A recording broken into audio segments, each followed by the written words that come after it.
Coba kalian perhatikan dua gambar ini. Sudah jelas ini adalah dua gambar yang berbeda. Nah, tapi pada faktanya kedua gambar ini diambil pada satu tempat yang sama dengan waktu yang berbeda. Artinya apa Bang Messi? Oke, sebenarnya tuh saya ingin kalian mencoba untuk berandai-randai. Apa jadinya jika lautan yang diisi oleh ratusan juta ton liter air ini tiba-tiba lenyap dan berubah menjadi padang tandus yang sangat kering? Tentu dunia pasti sudah kiamat. Halo guys, jumpa lagi bersama aku di channel Uni Recap dan selamat datang di Alur Cerita Survive.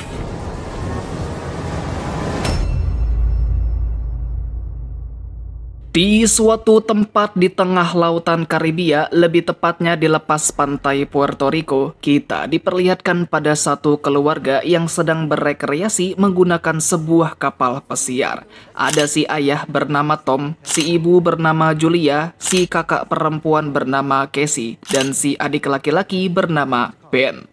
Ketika semua orang sedang sibuk masing-masing, seperti Ben dengan Tom yang lagi asik mancing, lalu Casey yang sedang, "Oi, lagi santai kawan."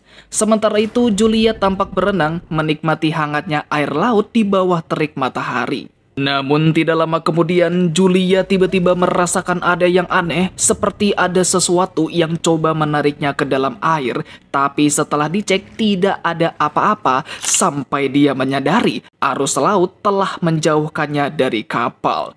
Dengan sekuat tenaga Julia berenang kembali menuju kapal, tetapi arus laut malah membawanya semakin jauh dari kapal. Ditambah lagi Julia yang semakin panik menyebabkan dirinya kelelahan sampai hampir tenggelam.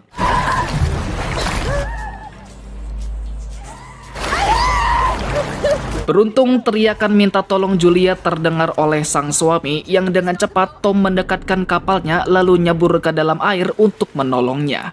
I've already told you, but let me say this again. When you go swimming, you tell the others first. Okay?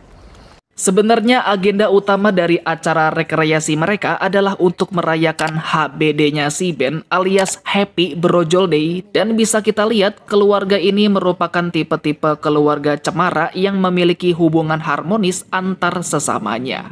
Cheers. Di waktu yang sama, pacarnya si Casey yang bernama Adam kemudian menelpon yang saat ini Adam sedang berada di atap suatu gedung di kota Miami. Tapi yang jadi perhatian keduanya adalah kemunculan sebuah badai besar yang sejujurnya baru pertama kali mereka lihat sebelum kemudian sinyal tiba-tiba terputus yang kemungkinan akibat dari badai tersebut. Casey yang bad mood langsung ngomong sama bapaknya dong. Tapi di saat yang sama muncul sebuah fenomena langka di mana ada sekelompok paus yang tiba-tiba melintas di dekat kapal yang tentu saja membawa perasaan takjub bagi keempatnya sampai terjadilah sesuatu yang tidak terduga. Ya, salah satu paus tidak sengaja menyenggol kapal mereka dengan cukup keras, yang mana setelah Tom melakukan pengecekan, mereka mendapat sebuah kendala. Bukan Tom yang kena sebet baling-baling kapal, tetapi mesin kapal yang mendapat kerusakan yang cukup parah akibat hantaman sebelumnya. Well, the shafts are bent, and one of the propellers is shot. Can you fix them? No way. Satu-satunya yang harus mereka lakukan sekarang adalah segera meminta bantuan, namun seperti halnya kejadian klasik pada film-film serupa, mereka sama sekali tidak mendapat respon apapun karena sinyal yang jelek, jadi berarti mereka terjebak di tengah-tengah laut. Situasi semakin mencekam ketika beberapa meteor tiba-tiba jatuh di dekat kapal. Alhasil, Tom dengan terpaksa menggerakkan kapal untuk menjauhkan mereka dari tempat jatuhnya meteor. Ternyata itu bukanlah meteor, tetapi kumpulan puing-puing satelit yang entah bagaimana bisa jatuh kemari. Namun berita buruknya, mesin kapal yang awalnya sudah cukup rusak, sekarang malah makin rusak lagi, bahkan sudah rusak secara total, sehingga tidak ada harapan bagi mereka untuk bisa keluar dari sini. Seakan masih belum cukup dengan penderitaan yang sudah mereka alami, lagi dan lagi mereka kembali mendapat cobaan besar karena sepertinya badai yang kita lihat sebelumnya sudah sampai di daerah tempat mereka berada. Dengan cepat keempatnya menutup semua jendela lalu memakai pelampung dan sisanya tinggal berdoa semoga badai ini cepat-cepat berlalu.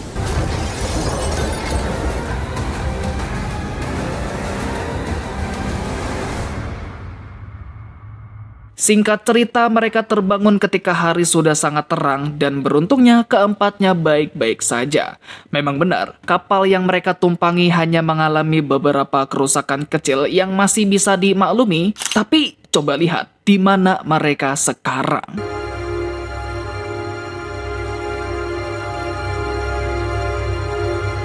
Kemana perginya semua air laut? Apakah mungkin karena saking dahsyatnya badai semalam sampai-sampai menerbangkan kapal mereka ke tanah tandus seperti ini?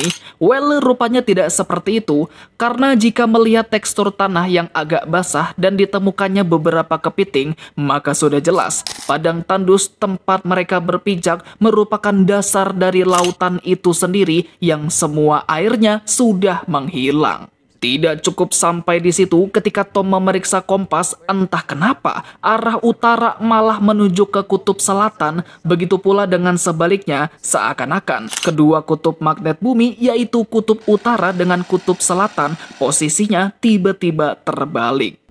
Well, north is not where it should be.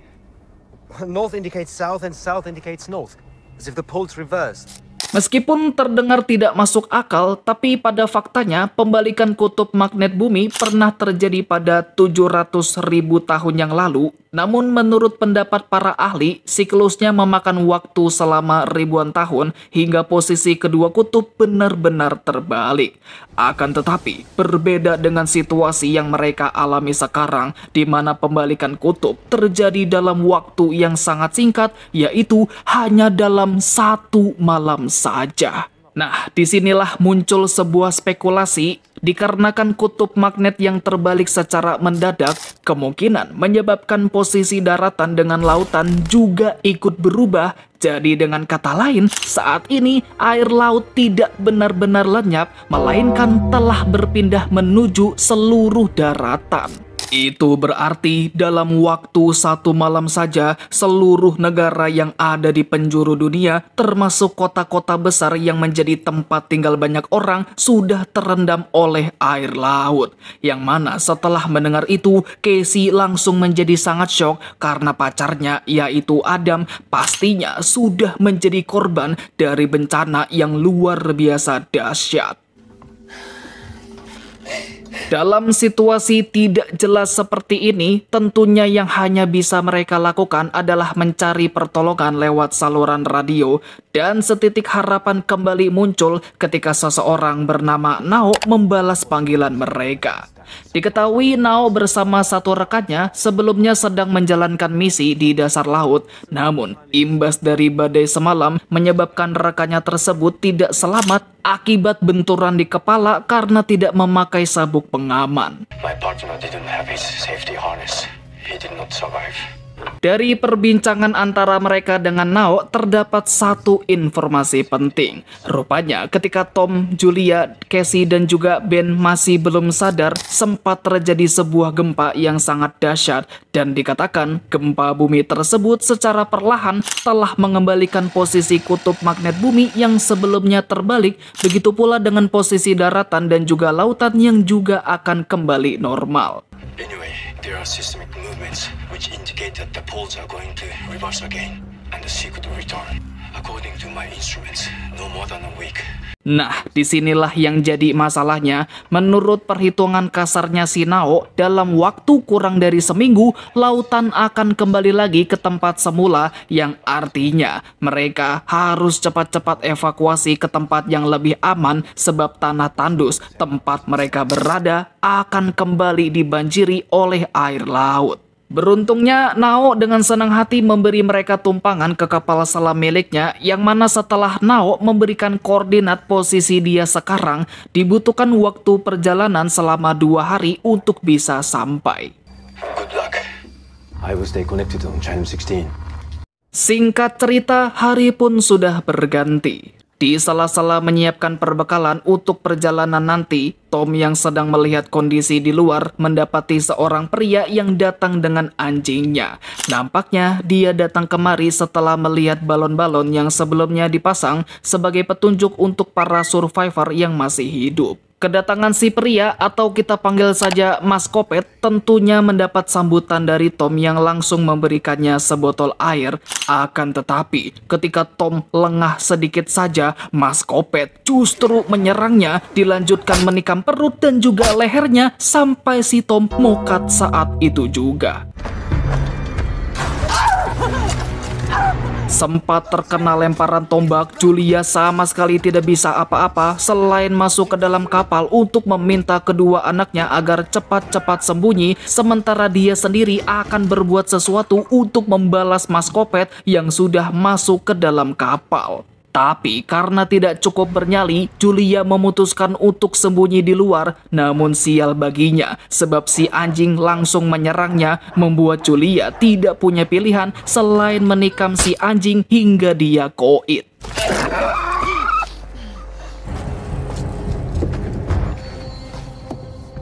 Melihat bestinya itu sudah tidak bernyawa, Mas Kopet langsung marah besar, di mana setelah menemukan Julia yang berada di dalam, Mas Kopet dengan engasnya langsung menyerang dengan cara mencekik Julia. Tapi beruntung, Casey dengan cepat membantu sang ibu dengan menembaki Mas Kopet menggunakan pistol suar. Seketika, kobaran api dengan cepat menyebar dan setelah mengambil sedikit perbekalan, ketiganya menyempatkan diri untuk meratapi jasad Tom yang sudah terbujur kaku. Tapi sayangnya, mereka tidak bisa berlama-lama sebab Mas Kopet bangkit kembali dan bersamaan dengan itu, kapalnya juga ikut meledak.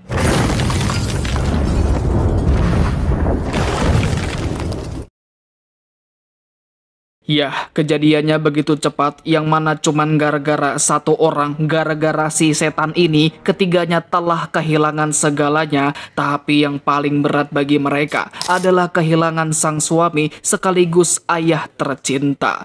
Di samping itu, cuaca panas seakan membakar tubuh mereka, apalagi persediaan air yang mereka bawa sangatlah sedikit, bahkan hanya tersisa 1 teguk saja. Ditambah lagi, mereka tidak bisa beristirahat terlalu lama karena Mas Kopet masih saja mengejar mereka. Di tengah perjalanan, sesekali mereka juga menemukan beberapa hal seperti banyak limbah yang terbuang, hewan laut yang terdampar, atau bahkan sebuah bangkai pesawat yang dulunya mengalami kecelakaan sampai jatuh ke laut. Kebetulan karena mereka sudah sangat lelah, ditambah hari juga mulai gelap, ketiganya pun memutuskan untuk beristirahat di dalamnya.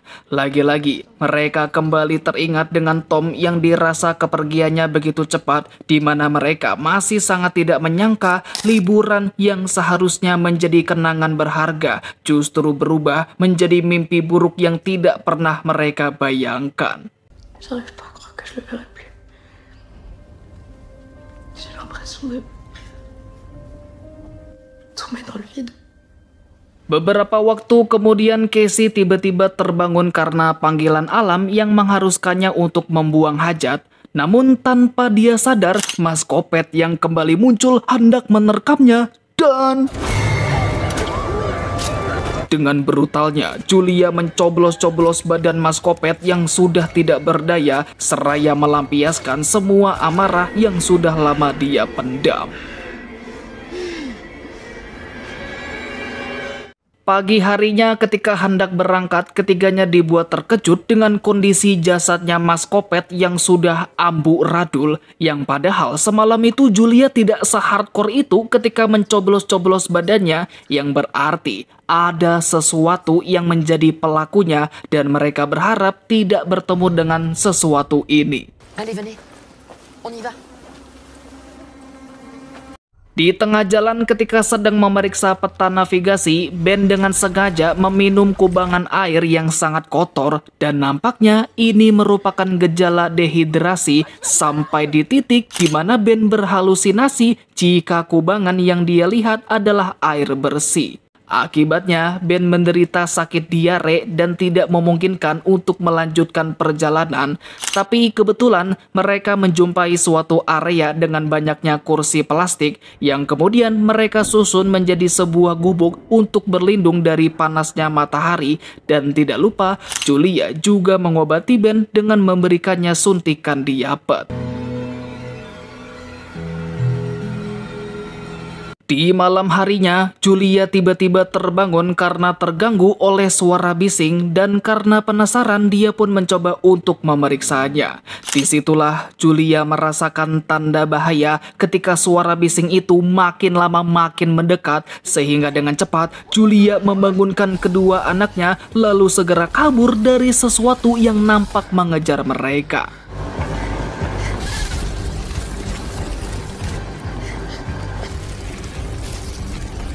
Hingga sampailah mereka di sebuah kapal tanker yang mana di situ juga ada 3 orang survivor yang sedang menjarah beberapa kontainer.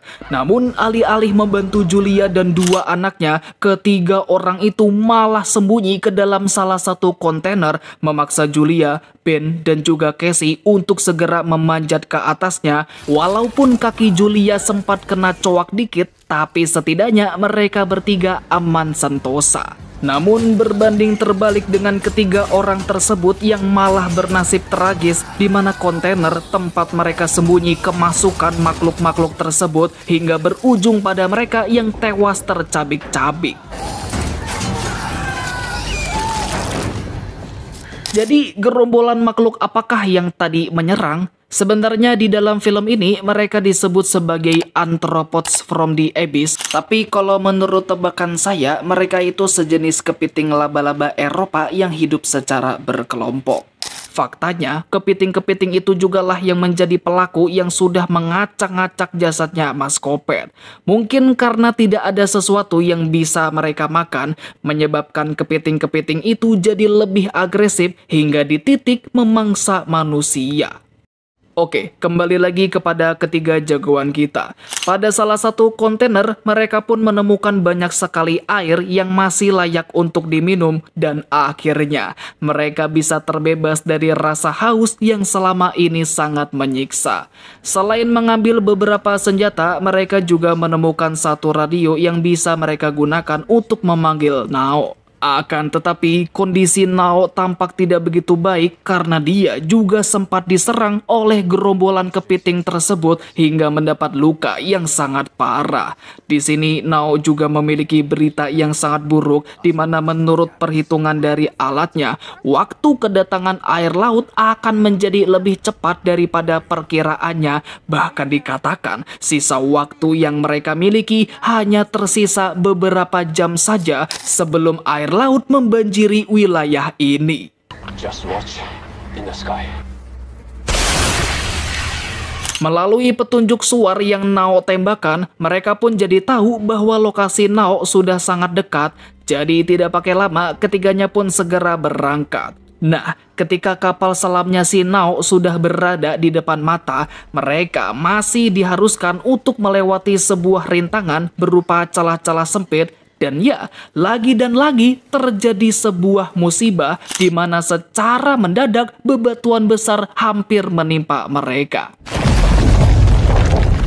Beruntung ketiganya tidak mengalami cedera yang fatal, tapi sayangnya bebatuan tersebut telah menutup jalan di depan Julia dan memisahkannya dengan kedua anaknya. Di titik inilah Julia yang merasa sudah tidak sanggup lagi memaksa anak-anaknya untuk segera pergi meninggalkannya karena waktu yang mereka punya tinggal sedikit lagi. Je me retrouverai, vous partez. Dengan berat hati, keduanya pun dengan terpaksa pergi dan secepatnya berlari menuju kapal selam tersebut, tempat Nao sudah menunggu mereka. Sadar jika masih ada sedikit waktu, Casey dengan cepat kembali lagi ke tempat Julia berada dengan keyakinan penuh bahwa dirinya bisa menyelamatkan sang ibu. Di sisi lain, Julia tampak kedatangan banyak tamu di mana kepiting-kepiting tersebut kembali muncul dan dengan sepucuk shotgun di tangan Julia menembaki mereka satu persatu sampai pada akhirnya dia kehabisan peluru. Tepat di saat itulah Casey yang datang menjemputnya menemukan pijakan kaki yang memungkinkannya untuk menarik Julia, dan sisanya keduanya harus berlari sekencang-kencangnya karena pada saat yang sama gerombolan kepiting dalam jumlah yang sangat besar datang dari berbagai arah. Beruntung mereka bertiga bisa masuk ke dalam kapal, tapi sayang, Nao yang sudah pasrah karena luka berat yang dia derita membiarkan dirinya dimukbang hidup-hidup. Apakah itu artinya mereka bertiga sudah pasti aman? Oh, tentu belum, karena mereka masih harus bertahan dari gelombang air laut yang sudah membanjiri daerah tersebut, dan semoga saja kapal selam ini mampu bertahan dari hantaman keras yang datang bertubi-tubi.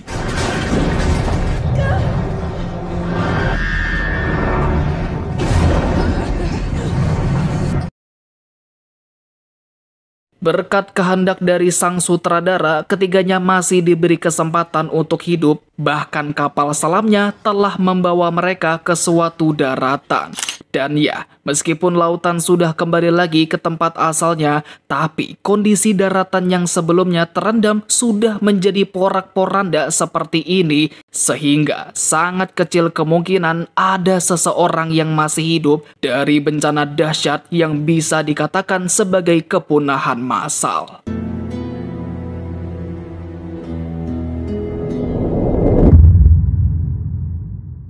Oke, sekian alur cerita dari film Survive. Apakah ini endingnya bisa dianggap sebagai happy ending? Kalau menurut saya pribadi, bad ending sih. Ya, kalian lihat aja nih, apa coba yang mau diharapin sama kota yang udah ancur begitu? Tapi gak tahu juga deh, kalau menurut kalian gimana? Happy ending atau bad ending nih? Silahkan tulis di kolom komentar ya guys ya. Oke, segitu saja untuk pembahasan kali ini. Jangan lupa untuk like, comment, share, dan subscribe-nya agar saya bisa semangat untuk membuat konten selanjutnya. Terima kasih yang udah nonton sampai akhir, dan sampai jumpa di next episode. Bye bye bye. Yeah, I'm about to fade away, cause every time I wake up I feel like it's Monday. Something's going wrong with all the chemicals up in my brain. All of a sudden I don't look at anything the same way. Gotta build up of my thoughts sitting in